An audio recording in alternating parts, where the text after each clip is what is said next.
Hey everyone, welcome to Being Well. I'm Forrest Hanson. If you're new to the podcast, thanks for listening today. And if you've listened before, welcome back. I'm joined today, as usual, by Dr. Rick Hanson. Rick is a clinical psychologist, a best-selling author, and he's also my dad. I hope that he feels well prepared to have this conversation with me. He's not concerned about whether or not he's qualified for it. And Dad, how are you doing today? That's a setup for the topic, Trixie. Very clever. Yes, I'm doing fine, and I'm a little revved up because of other things. And so I am ready to do battle. I am ready to get into it. Well, that's perfect because today we're going to be talking about imposter syndrome. So that's what I was alluding to in my introduction there.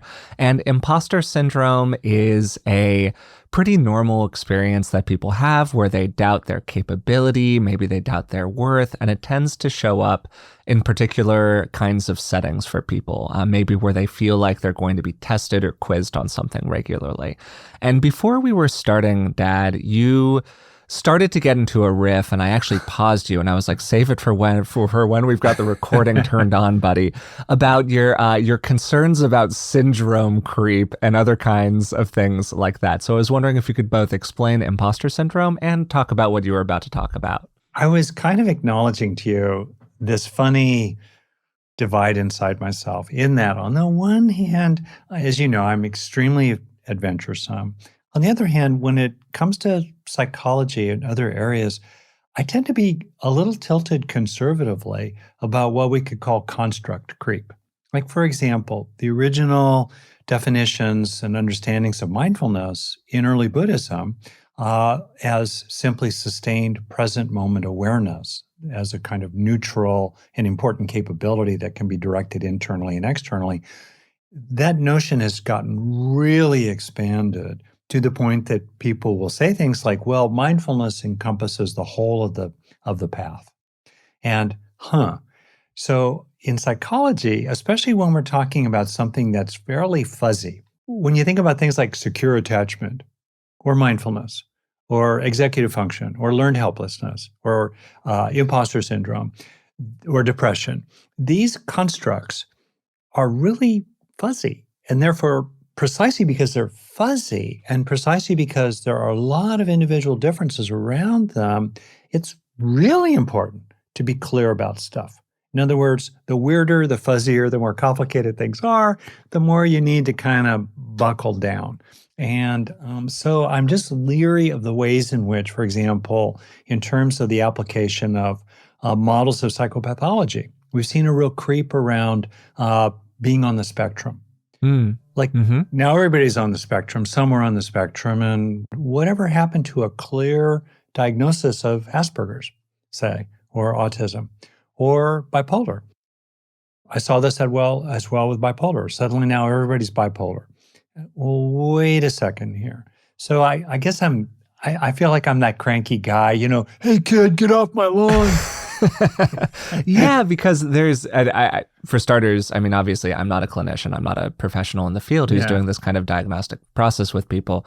I can only speak to what I've seen in my own life or talked with friends about, or just as an observer to the field through working with you about 10-ish years now in different kinds of ways. I think you've been observing the field since you were born, one way or another.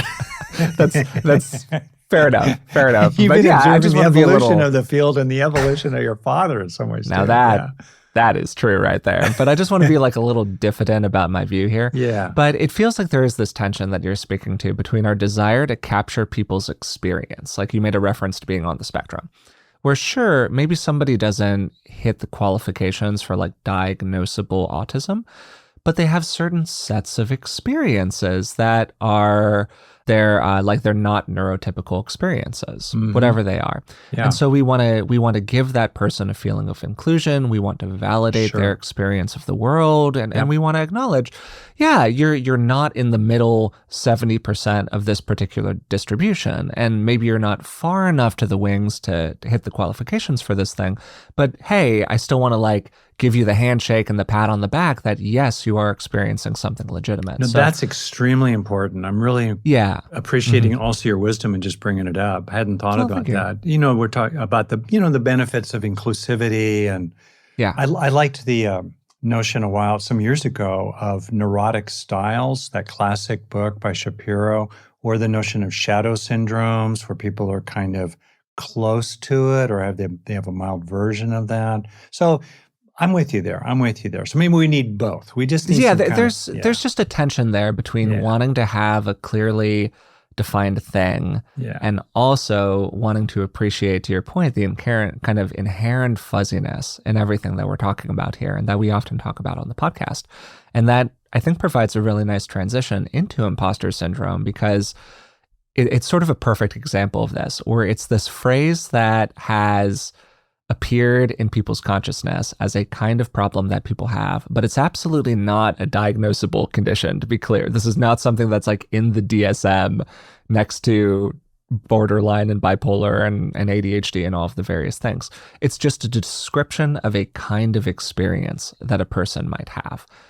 So I just want to be really clear about that before we get started. Your psychiatrist is not going to diagnose you with imposter syndrome, but your therapist might say something to you like, oh, it feels like, maybe you feel like an imposter sometimes. yeah. I'm also, cranky dad, take two, a little leery of I don't know what to call it, the self-interest involved in making up terms or categories that seem special and have the aura of science for careerist kind of purposes. And syndrome this, syndrome that, the Peter Pan syndrome, the Cinderella complex. As soon as you tag that word syndrome or complex to it, the epigenetics of the Cinderella syndrome. I mean, suddenly it sounds like you know what you're talking about and you can sell books, but is there really a there? Sure, So for me, it's yeah. almost at a meta level ironic that I wonder if there's a kind of imposturing around people who talk about imposter syndrome and other kinds of things. Is there a there? Well, I think that the experiences are real. Whether or not they hit the criteria for the usage of that kind of language, I think is very much an open question that you're pointing to Yeah, here. you're instantly medicalizing something when you talk about syndromes, complexes, if you drop in any kind of brain language on it. And the other thing, my third cranky. Wow, we're starting with some serious dad cranky here. I thought we were having an imposter syndrome conversation, and we're really having just like a get off my lawn adventure over here. Well, one of the antidotes to imposture is authenticity, for better or worse, right? And so here's my third crank: old wine in new bottles. Sure. For all kinds of purposes, including careerist purposes, and also in a larger media context, the gaping maw of the worldwide media machine that is like a beast. The content beast, yeah. It's like one of those ancient deities figures that needed to be continually propitiated, needed to have continually offerings tossed into the gaping fiery maw. Yeah, I just have an image of all of us dancing around the icons for the various apps, Yeah, and the various outlets, the New York Times this, CNN that, clickbait, so forth. And one of the best ways to bait the click is to come up with a new shiny object. Yeah. But very often that new shiny object is a new bottle with a fancy ribbon on it that holds, really familiar wine. And maybe there's a 1 to 2% value add of the little spin or the little droplet of curry powder in the new wine, in the old wine. But it's so kind of imposters. I think to myself, what's different here about feelings of inadequacy or self-doubt or excessive self-criticism or perfectionism and falling short or, cultural forces that invalidate the worth of people systemically. I mean, this is old Dad, wine. you've really queued me up here. I wasn't really planning on going in this order, but we might as well talk a little bit about the context of a phrase like imposter syndrome, because you've just totally taken me there. So where this phrase actually came from, I don't know if you know this or not, Dad, but I did a little bit of digging, and I could be off about some of this, but I think I've got the general sketch of it, is that the phrase started to be used more and was initially applied to predominantly women in the workplace.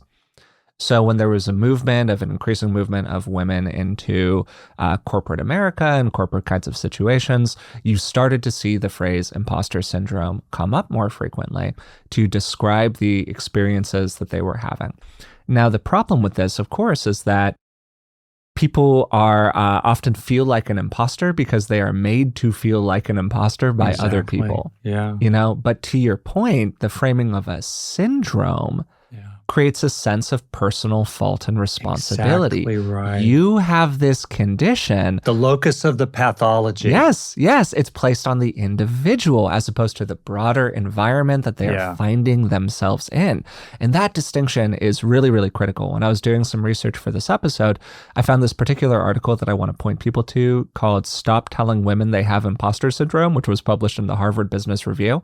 And it explores a lot of this kind of stuff, right? A lot of the whole notion of imposter syndrome takes place in a broader context where individual achievement is placed as essentially more important than enjoyment or well-being, right? Like we have all of this pressure on us to perform at a consistently high level. Some would say an unachievably high level over an unachievably long stretch of time. And we're exposed to like constant competition and comparison around it. So there's this natural movement that we have to compare the whole of our experience, everything that we go through inside of ourselves, including, like you were saying earlier, really normal periods of time where we experience like lack of self-worth or self-doubt or doubt about our capability, whatever, to the highlight reel of other people's experiences. So let's start with if you want to take it seriously as a construct, kind of a definition here of what we're talking about when we say imposter syndrome, which I think that as you were leading into, Dad, is a description of some pretty normal experiences of questions about your capability. And what kind of distinguishes imposter syndrome is that it's despite evidence that you actually are a very capable person. Well, as a bit of a background, I think about Erik Erikson's stages of development all the way through. And, these are frameworks that you can kind of definitely take with a grain of salt. You don't want to over incorporate into them, but there's some very interesting things about it. So he, as people may know, brilliant psychiatrist and therapist functioning in a psychoanalytic frame in which there is a lot of focus in early Freudianism, certainly, on very early childhood experiences. Erikson talked about this first stage as a tension, essentially, between trust and shame. And trust in the world, and shame being that something that should be hidden is exposed, very often related to early toilet training in children. Oh, I see where you're going here, Dad. I think this is really clever. This is good. Yeah. Okay. Long lead up to my pitch. Yeah. Sorry. No, I like this. Like a wind up here. Anyway, it's the sense of being exposed. We're afraid of exposure. And then we're afraid of a shaming attack that would follow an exposure. And I think there is something about that that's really visceral and primal and wrenching and important to get at. That does really speak to this fear that I don't belong here, which is also really very primal. The sense that I don't belong, because of course belonging was absolutely central to survival in hunter-gatherer bands. So we're getting at two very visceral, underlying, charged dynamics. One, the sense of exposure. The fear of being found out. Yeah, the Wizard of Oz is really a fool behind a curtain with a loud voice, that kind of thing. And then being cast out, being exiled, because you don't belong here. Yeah, I think that it gets to a separate but related conversation around how much is enough. Like, when do we get to feel like we are truly qualified? When do we get to feel like we are capable inside of a space? Imposter syndrome and other feelings around self-esteem are often based on essentially a myth that if we just accomplish enough, we won't feel this way anymore.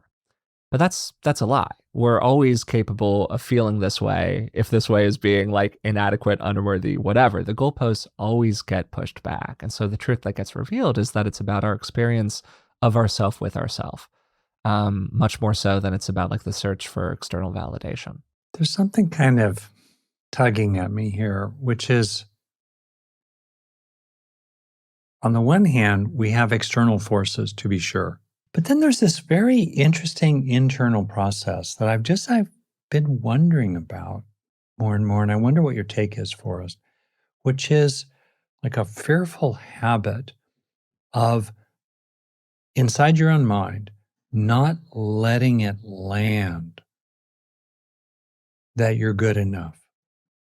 And more deeply, not letting it land when enough is actually enough to complete cycle on it and experience appropriate relief and reassurance, confidence going forward. And I've just known people who were really attached to that cycle. And I think about its functional purpose. Like, why would people be attached to it? And I suspect it's deeply fear based in that there's a fear that if I get off that hamster wheel, then I'll make a catastrophic error, which will then expose me to shaming attack and exile. And maybe at a deep level, it's for people to really work with what you and I talk about, the risk of that dreaded experience, and to do multiple carefully controlled experiments in which you do a little small safe test of, the theory that there will be a terrible thing that will happen. And then when it goes okay, take a breath and realize that it actually is okay to repeatedly let it sink in.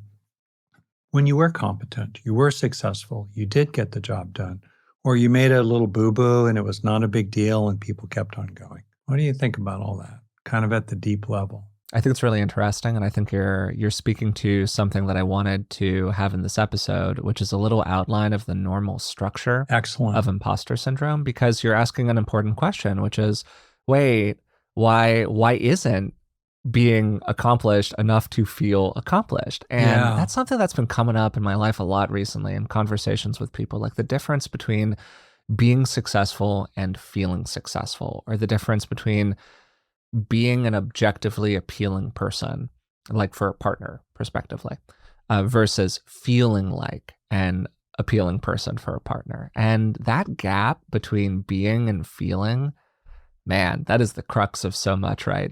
And so, like, why does that happen over and over again? And I wish I had a perfect answer to that question, but maybe we can see something in like the typical structure of this. So do you mind if That's I kind of great. outline this real quick? Oh, no, I really love it. Awesome. So imposter syndrome can kind of operate at a low grade in the background all the time. People who have pernicious feelings of a lack of self-worth or low self-esteem, but acute bouts of it, like when we really feel it, are often cued by something. And here's a kind of typical imposter cycle that people will have. Step one, you have a cue. You're assigned a new project. You need to perform some kind of new task. Somebody asks you to do a thing. Your work report is due in 2 weeks. Step two, intense emotion, anxiety, your coping patterns are triggered. You fear that you're going to be found out, leading to some combination of procrastination for some people or extreme over preparation for other people. Now, step three, the moment arrives, the thing needs to happen, and your anxiety intensifies right up until the moment of project completion. And then there is typically an experience of momentary relief. Some people will refer to this as feeling like they've received a stay of execution, as opposed to this genuine sense of accomplishment that maybe you're speaking to here, Dad. I wonder if the difference between those two things is a big part of the reason that this cycle tends to perpetuate, because step four, we get to rationalization. So you passed the test, you performed the task, and so you must be good enough at this thing, right? Well, no, because now we're in the rationalization phase. You just got lucky. Somebody else would have found it so much easier than you did, which just proves how unqualified you were. Or maybe you only survived because you did so much work and you only barely survived, so next time you need to do even more work if you want to be sure that you're going to survive. And this just leads to an increase in anxiety. So your accomplishment, rather than making you feel better, in a weird way actually makes you feel worse because you've just increased the stakes on the next time that you need to accomplish a task like this. Or maybe, oh God, you'll be given something even more difficult to accomplish in the future. And that's the typical cycle that people go through with these experiences. You can just imagine it almost like an escalator. Each accomplishment then exposes you to even greater risks the next time. Because, of course, people will expect it from you. And I think that's a key part of the trap of this whole thing, which gets to what you were asking earlier, which I now want to kind of ask you about. Why do people get trapped in these cycles? What do you think is going on in that pattern where there's a place for intervention? Where does a more healthy pattern, how could one be established inside of that structure? Is there a moment that you see in that list where you go like, okay, here's where I can intervene now? I honestly think there's just a lot of depth in this territory. So I'm thinking on the fly here. I think on the one hand, there's an inherent discomfort in feeling like you don't belong or that you're on probation in your belonging. I look back on my own background. I grew up in a family that both of my parents basically came from working class poverty. My parents were both intelligent and knowledgeable about the world, but there really wasn't a lot of polish. I went to a very mediocre public high school. And then when I thought later on in life, as I started moving into professional circles, I would encounter people who had gone to all the right schools. There were generations of culture in their family. They had gone on to the Ivy League schools. And here we were together. And the truth was, I didn't really belong. I was an outsider. And that's a very mild version in a context of a lot of privilege and advantage. Alongside, though, that first dart can or cannot be a lot of second darts that we throw ourselves. And that's where it gets really interesting to me. Because the truth is, in many situations, we are kind of an outsider. In many situations, there is a kind of uphill gradient or current we're swimming against every day to prove ourselves. For me, then the key question becomes, how do we be about that, right? Do we be about that in a way that's extremely other-directed? Or do we say to ourselves, my standards and also my best odds strategy for not being exiled and my best odds strategy for getting the job done, my standards need to be more inner directed and focused around things like, am I trying hard? Am I showing up? Am I learning from mistakes? Am I managing my reactivities in a workplace environment? Am I building alliances? In other words, am I ticking the internal boxes in a situation that is externally kind of pernicious, kind of nasty, kind of not good? And I think if a person is continually trying to feed the beast and propitiate the angry God, appease the angry God with one more offering each day, it's really hard to get out of that cycle because you can never give it enough offerings. And what you've said earlier about the escalator is that the better the offerings you give it, the more insatiable its appetite. Yeah. To get off that escalator, you've got to be internally focused. You've got to be inner directed. That's your only hope. What do you think? Yeah, I think that you've split these kinds of experiences into two different categories here. Yeah. And the first category is one where, guess what? There are really other people in this group, this organization, this team who look at you and go, I don't know. That's real. That's a part of life. That happens. How do we deal with those circumstances? And do we allow them to infect us and infect our view of ourselves as underqualified, not belonging, not supposed to be there? Choose your language. Then the second category of experiences are really not that way at all. The company is a company. It's situated in a capitalistic framework. It's about production. We got okay, great. All of those systemic factors remain problematic, but they kind of are what they are. There's not like a grim corporate culture going on. Other people aren't really evaluating you as like it's inappropriate that you're sitting in that room, whatever it is. They just want you to accomplish the task. And yet, regardless, you feel like an imposter inside of that space, And then maybe there's a third category that I would point to that I actually think is really important, which has to do more with like friendship relationships and being a part of friend groups that start to form.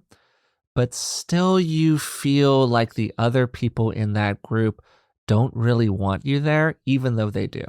And I can speak to that with some familiarity because that was my experience for basically from when I was 12 to when I was 28. Mm. And then, so I needed to do some internal work around that. Um, and these are all like different categories of these experience that might all have kind of different answers to them. Something that to me runs across maybe all of them is doing what we can to move away from comparison. Because imposter syndrome is often cued by feelings of negative comparison. And what's kind of cool about it is that it can be comparison to some external ideal that you see. Judy's work is better than my work. Mm-hmm. But it can also be theoretical comparison. I feel like I will never be able to live up to the ideals that my mother had for me. In general, we live in like a very comparison culture. It's very hard to escape a lot of pernicious comparison, but it's also a cue for so many of the painful experiences that we have about ourselves. And of course, also, there's the process of taking in the good, as you know, when you do succeed at things, or other people do appreciate you, or you make a mistake and your boss looks at you and like, you made a mistake here and it's a little awkward. And then 10 minutes later, it's gone. It's fine. And your boss still thinks you're amazing and gives you the next big thing to do. It's okay, right? To Mm-hmm. really let that in again and again and again and again and again. Um, which really requires this kind of shift I'm talking about from being outer directed to inner directed, where you decide, you're really going to help yourself. You're going to be a friend to yourself, uh, including in ways in which you're trying to step out of the machine of, feeding the endlessly hungry performance, monster, and instead helping yourself be more in a mid-range of appropriate standards that other people are living by and comfortable in. And I think that a part of that could be finding opportunities for starters to just like talk about these issues authentically with people if you're Yeah. able to do so. If you're in a supportive work environment, if you have somebody you can talk to in the workplace, if you're in a friend group, being able to open up about this to some people, maybe being thoughtful about who you talk about it with so that it feels safe to you, but you just kind of like lay your cards on the table a little bit. Because something that I just think is lacking in the culture broadly is authentic conversation about struggle, Yeah. which tends to move us into more of a feeling of common humanity as opposed to feeling a real siloing about our emotional experience and the underlying feeling attached to that, that if we were to reveal ourselves, getting back to what you were talking about that at the very beginning, Dad, with that shame and the thing which should remain hidden, often the thing that we start to feel shame about is the fact that we're experiencing these feelings in the first Yeah. place. Yeah. So Shame then you about get into this shame. profound double bind with the whole thing, right? And it's like the I don't know if it's a helpful piece of advice to be like, oh well, revealing that can be really healing because like all of the suffering is tied to the not wanting to reveal it. So just telling somebody, hey, if you were more open about this, maybe you would feel better, may or may not be useful for them. What do you think about this as a clinician, Dad? Point one, the idea of making friendships and connections with people is really, really important at all kinds of levels, especially Feeling if you like you come have in. an ally. Yeah. Yeah, if you come in, especially feeling like an outsider. And quick little story about myself. So I did this meditation teacher training. I don't know how long ago, 15 or 20 years ago. It was called the Community Dharma Leader Training. For those of who might be familiar with it, I was in the third round, and there were 90 people in my entering group, and I definitely felt like I didn't belong there. There were a series. There was a set of criteria that I did not meet at all in terms of the quantity of retreats I had taken, the number of nights I'd been on retreat, all these kind of traditional criteria. In any case, I'm sitting around this circle, really feeling like an outsider. A lot of these people knew each other. They had done a lot of retreats with each other. They'd been in trainings together. They spoke the lingo together. I didn't have the lingo down. I didn't have all those traditional Buddhist terms down. Like, ah. And by nature, I tend to be fairly shy. And also, I have a lot of history of feeling like an outsider that was getting very reactivated. And then I stumbled on this very simple thing, which is at every single, typically we would come together for these like week-long retreats, 5 over a 2.5-year period. And when we came together, I just made it my business to strike up a conversation with one person at each break. I would connect with a person, and then I would connect with the next person, one by one by one. And I kind of worked my way around the circle, essentially. It took a little while, but I just did that step by step. Anyway, it was extremely useful to me. And also, that was what was under my control. It was under my control to be human with one person at a time. And then naturally find there were some I particularly connected with and vice versa. I'm thinking about another thing I kind of want to toss in here. I'm thinking about the fundamental structure of being an imposter, in that basically you're wearing a costume.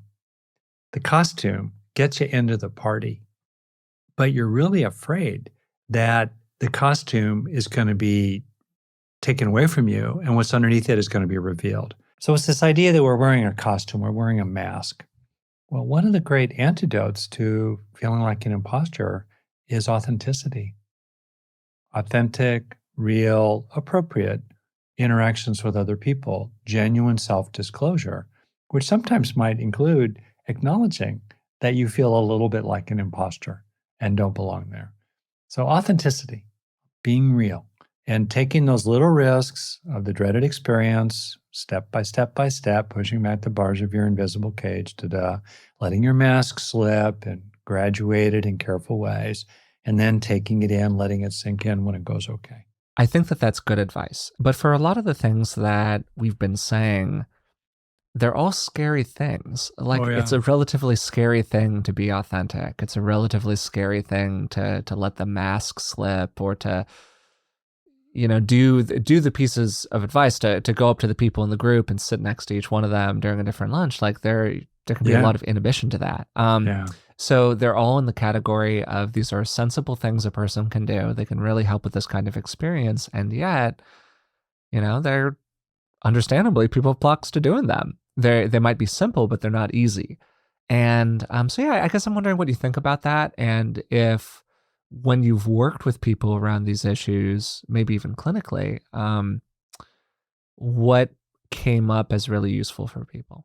One thing that came up was the idea of very, very small steps that kept adding up over time. And that's a real key. And then you're dealing sometimes with people's issues about even taking any step at all. But if people are willing to take small steps that gradually accumulate, it usually gets better in every area, whether it's your diet or your exercise program or your social life, your relationship. Small steps sustained over time, boom, huge principle. Completely boring. In a sense, as a principle, it's not dramatic. It's not a syndrome. I can't make it up. I should call it the small step miracle. I don't know, or quantum steps. That's it. Quantum. I got to get the word quantum Habits, in there. The book Atomic Habits is basically the whole principle is 1% better every day, Yeah. So there Which you is go. an awesome book, fantastic book. Yeah. We love that book. Okay, great. Yeah, but it is, to your point, it's like a good packaging of a simple idea. I'm planning on doing an episode. It might take some prep. It might take a little while until this appears. Essentially, I want to do a boring self-help episode. The boring guide to self-improvement. Your grandmother was right all along. Yeah. Like, whatever it is, we talk about so much stuff on the show. All the good advice from your grandmother. We have so much good advice. There's, it's all out there. And it's like, wait a second, what can we boil down to, like, the 5 or 6 things that almost anyone can do? But anyways, keep on going. Yeah, absolutely. Well, for a second thing, the boring truth that it's okay to just let yourself be yourself and let the world come to you. Second, slightly longer headline related to a question a friend of mine once asked me about how it felt for me to be at a workshop setting with these very famous psychologists, teachers, self-help gurus, and so forth, in which we were all teaching. And my response was, well, I've kind of observed over time that the person who is least trying to be impressive in those settings is usually seen as the most impressive one of all. And so I think it's just helpful for people to realize, I can just listen. That's a lot of what I did with these people who sort of scared and intimidated me in that meditation teacher training, or when I'm in these settings with famous people, like on workshops and so forth. They're better known than I am in many cases. I just ask questions. I relax. I'm the most chill person at the table, and that's a really good sweet spot, to rest in. And that's what people can know. Just be the most chill person there. Be interested in others. Be the person that other people feel good about being around, because you're not vying for status with them. You're not competing. You're really quite happy to appreciate what's good about them, not in an obsequious, performative, masquerading. Imposture is about masquerading. There's no masquerading. You're relaxed and sincerely heart open, interested in others, which happens to be the stance that will have the lowest likelihood of getting attacked and the best likelihood of being appreciated and welcomed by others. Hmm. I wonder if a part of this, in terms of the authenticity piece, because you're right, like if you are truly authentic, you never have to worry about imposter syndrome because you are what you are. People understand what you are. You know what you are. There's no gap. There's no gap between what you think you are putting out to the world and what you feel like inside. Maybe part of the I don't know if this is provocative or not, but maybe part of like the healing process around imposter syndrome or these kinds of self-esteem issues in general involves a degree of being like, yeah, maybe that's just not for me. Or like maybe I'm not going to be that person. Yeah. I think about myself. I think that my performance on the podcast has improved as I have increasingly stopped trying to be somebody other than what I am. I'm not a psychologist. I'm just a guy who's really interested in this stuff. And I like having conversations with people, and I like them being kind of jovial and good natured and in good humor. I can be serious, but I would say like 99% of the podcasts we've recorded, I've laughed at some point. Like I just am what I am. Yeah. And that's okay. And as I have stopped trying to be something other than that, I think I've been able to come forward with more helpful advice, frankly, and like useful content, and maybe actually like benefit somebody in a meaningful way, which is what we're trying to do here, right? But that has included a lot of self-acceptance and a lot of willingness to be like, yeah, I'm not that other guy over there. And that's okay. And maybe that puts me into a certain bucket that isn't the highest bucket, but that's okay. And maybe there's an acceptance process that's involved there around the way you are, which includes some limitations. And I don't know what you think about that. Well, it's so fundamental. And in a way, we're talking about letting yourself be yourself and abide in relatedness with everything that is, as it is. And, that sounds maybe like a new age fortune cookie, but it does sound a little bit like a new age fortune cookie, but that doesn't mean it's wrong, but it does sound that way. We ought to do a show on cliches, because cliches become cliches very often because they're profoundly true.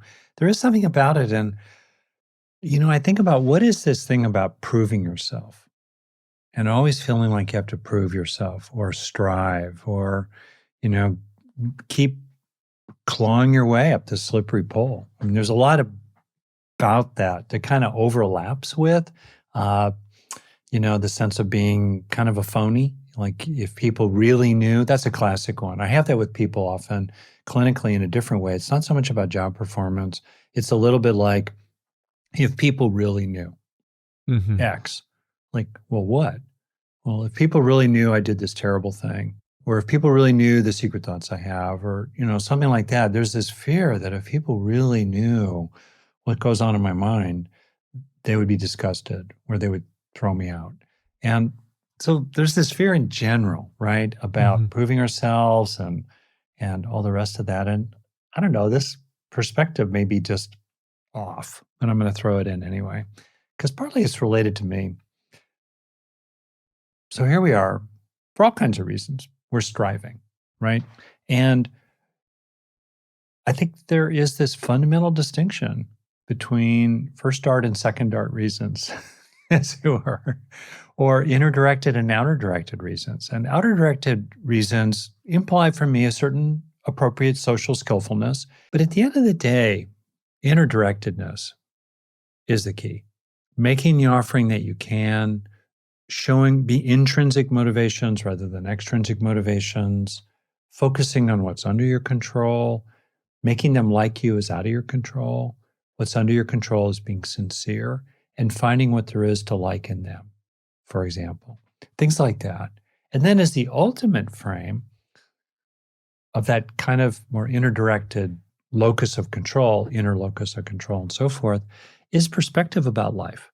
And recently, in my occasional nod to culture, I subscribe to the Paris Review. So every quarter, I kind of get a bit of a dive into all kinds of stuff I knew nothing about. And I recently stumbled on an interview with a wonderful American poet laureate, Rita Dove, won a Pulitzer, et cetera. And she has written about, among many other things, this violinist that I'd never heard of named George Bridgetower, who was a contemporary of Beethoven. Beethoven was completely enamored with Bridgetower's work, and Bridgetower came from mixed ethnic heritage, biracial at a minimum.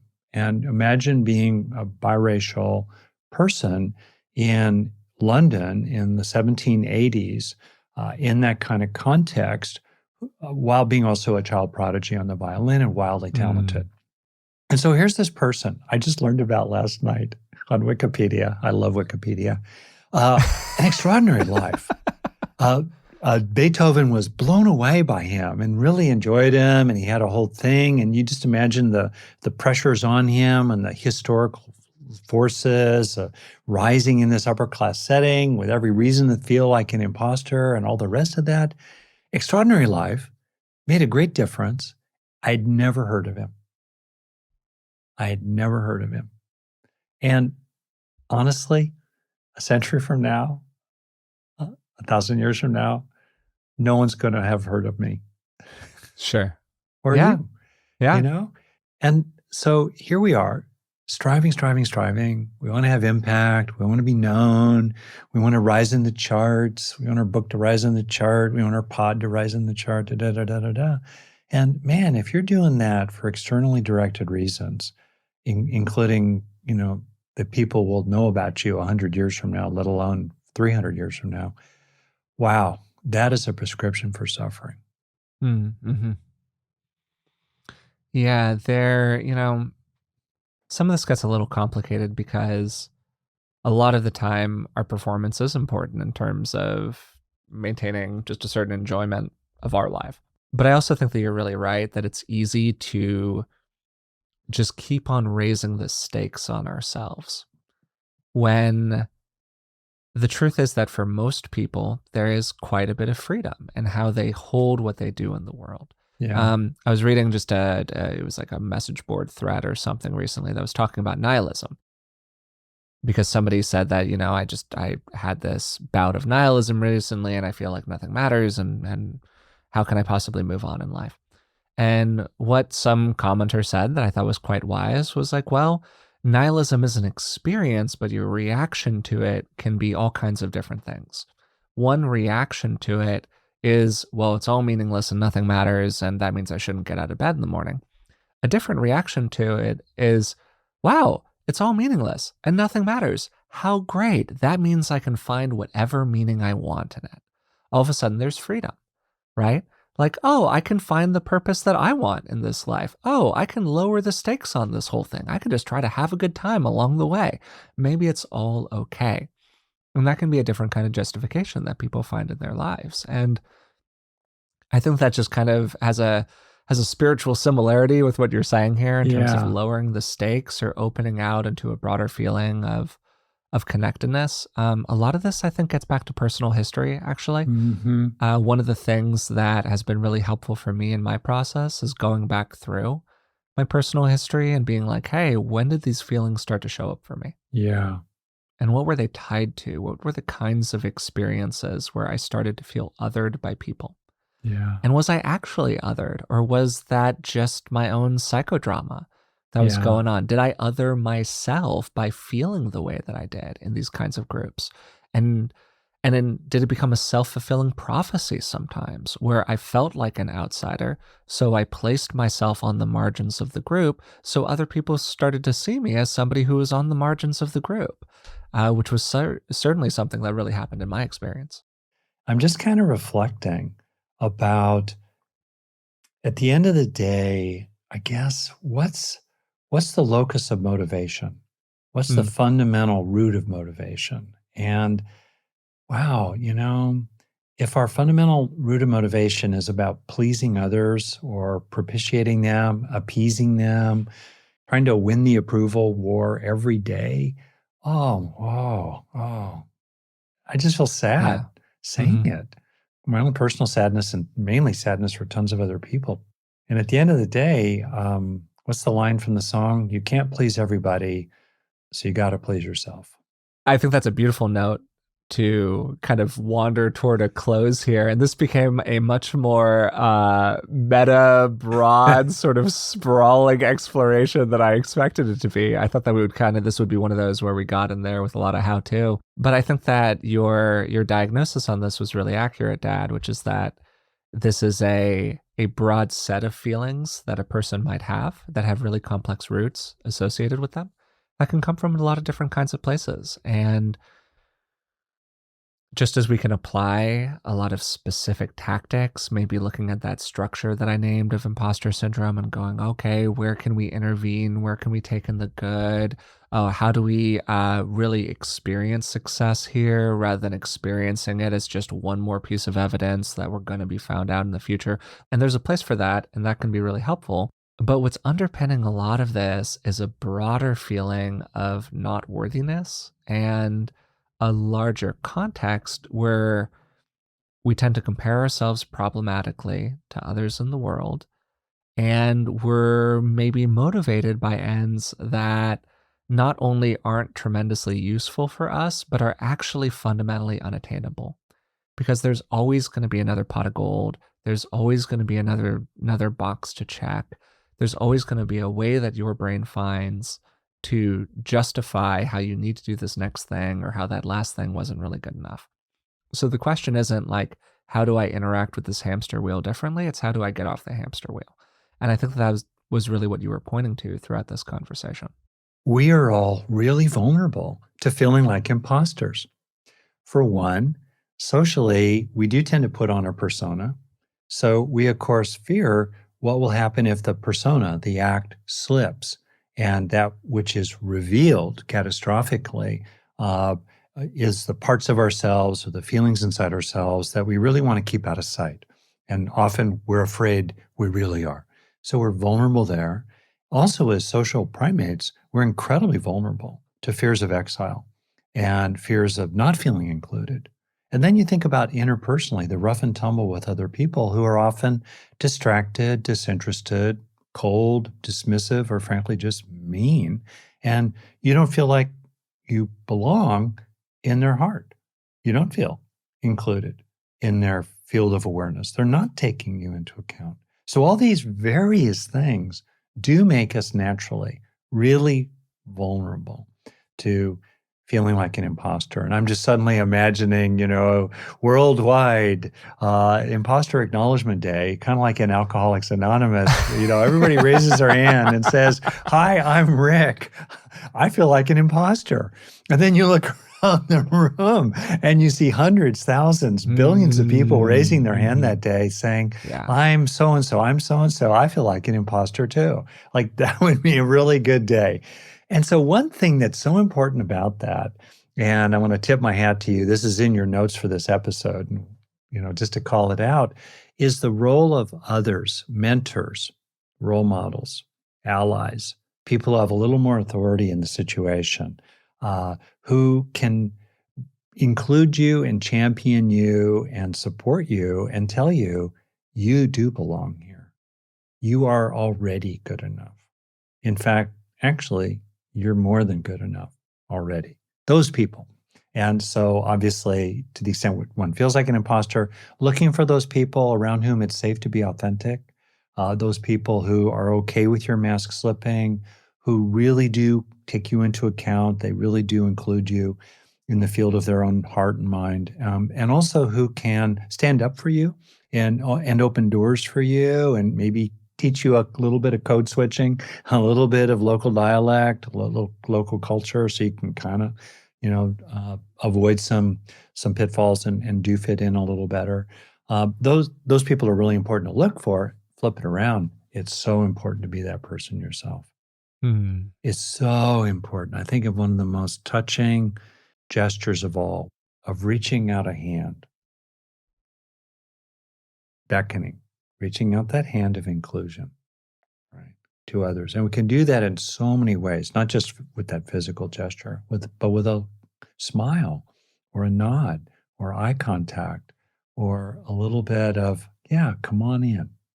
We can really, really make an enormous difference to many people if we're willing to be that one for them. Today, we had a really interesting conversation on imposter syndrome that, to be perfectly honest, did not take the shape that I was expecting it to when I started prepping for the episode. And Rick began by talking about some of his concerns with what he called syndrome creep, which is basically just the tendency to start to pathologize pretty normal human experiences. And imposter syndrome is in some ways an example of this. It's not a diagnosable condition, and it's really mostly referring to feelings of self doubt and inadequacy brought on by the perception that we're not actually good at doing a thing that we're being asked to do, or feeling like we just don't belong in a certain kind of group. One of the key aspects of imposter syndrome is that the person experiences anxiety about their capabilities and, in particular, dreads being exposed as a fraud despite evidence to the contrary. So it disproportionately affects high achieving people. The person doesn't experience a feeling of success or worthiness despite external evidence that they actually are performing at a pretty high level. Most people would evaluate this person as being capable or high performing, but they just don't feel that way about themselves. And one of the key characteristics of imposter syndrome is that it's despite objective capability. So people who experience imposter syndrome tend to chalk up their achievements to luck or good timing or other kinds of external factors rather than their own abilities. And this can lead to feelings of anxiety and shame and low self-esteem. Imposter syndrome tends to have a structure that accompanies it that goes something like this. In the first step, the person is exposed to a cue. They're assigned a new project or they need to perform some task. Then in the second step, they feel a lot of anxiety. In particular, anxiety related to feelings that they will be found out. Third step, momentary relief. The anxiety intensifies until they finally have to do the thing. Wow, they survived doing the thing, so they feel this sensation that's like receiving a stay of execution. Then fourth, they rationalize it. They passed the test not because they were great, but because they got lucky, or maybe somebody else would have found it much easier than they did, or they only survived because they really worked their butt off. And this leads to step 5, actually an increase in anxiety, because this was just one more time when they weren't found out. So when they inevitably are, things will be so much worse. And Rick really expanded the lens on imposter syndrome while we were having this conversation and related it to normal natural feelings that people have of low self-worth, low self-esteem, and particularly these fears that we all have around shame-driven experiences, which he tied to Eric Erikson and the stages of development that people go through, and how for many people, much of the time, there is this feeling that we are holding a kind of mask up in front of who we are. And if other people actually found out the real person that we were beneath the mask, wow, they would hate us, or they would push us away, not allow us to participate in the thing we want to do. Whatever it is, we would be found out. And one of the keys to the structure of imposter syndrome is that it isn't rational, but we think it is. We think if we just achieve at a high enough level, if we up our performance to a certain standard, if we finally do the thing we have been unable to do, we will stop feeling like an imposter. But that's often not the case. There's always another pot of gold. There's always another thing to pursue. And what Rick emphasized over and over again throughout the conversation is the difference between being externally motivated and internally motivated, or having an external standard of behavior and an internal standard of behavior. Because it's really easy to just never measure up to some phantom external thing in a world that constantly pushes us to be more, achieve more, do more all the time. And what we really need to focus on are our own standards. And part of that can include the relationality that we have with other people, right? The standards that we hold ourselves to as a good person in the world, being inclusive of others, being appreciating of others, and deliberately reaching out to other people, even in circumstances where we might feel like an outsider. We also did a lot of normalizing during this conversation. Any experience related to shame is very normal and incredibly common. And one of the big antidotes to feeling like an imposter is getting a better sense of how other people are going through these experiences as well. We're not very good at having conversations about struggle. These are very vulnerable conversations. They require that we drop that mask, that we come forward as an authentic and whole person, including the parts of us that we're not so happy with or that we don't think are necessarily fit for public consumption. But ironically, that kind of vulnerable self-expression is often what helps people really feel included by others. And we can work to include ourselves internally, right? For example, what are the parts of yourself that you've pushed away? What are the parts of yourself that you've made to feel like an imposter inside of you?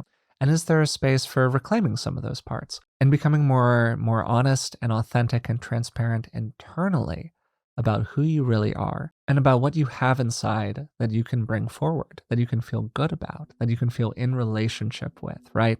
Not based on some externalized goal or externalized value, but as a way of expressing what you really care about and what really matters to you. I hope you enjoyed today's conversation. If you've been listening for a while and you haven't already, we'd appreciate it if you would subscribe to the podcast, wherever you're listening to it now on. Maybe leave a rating and a positive review if possible. That really helps us out. And if you're watching this on YouTube, you can leave a comment and let me know what you thought about the episode. Until next time, thanks for listening, and we'll talk to you soon.